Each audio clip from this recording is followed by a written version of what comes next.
بفروشیم ها. بخوای نگهداری؟ اجوریه که کنم تو 125 بگیری. عکسم یادم یه عکس بگیریم. ولی به عکسم نظر بگیر. میاد بذار. از اینا قوی تره. خیلی قوی تره از اینا.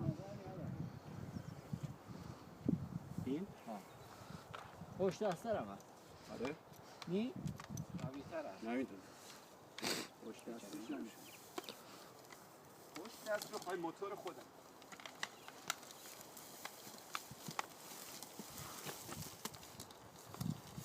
هم خوش دسته هم خوش رکاب.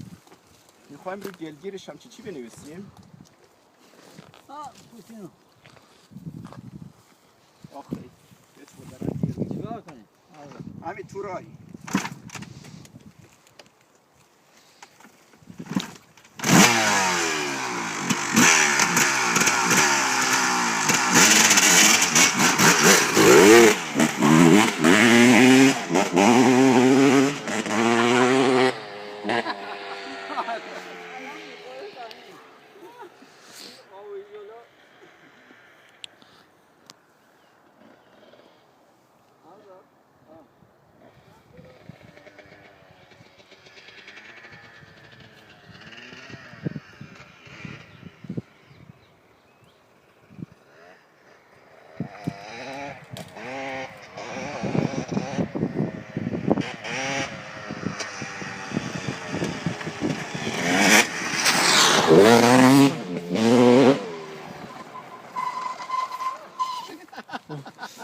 گفتم پخش میکنم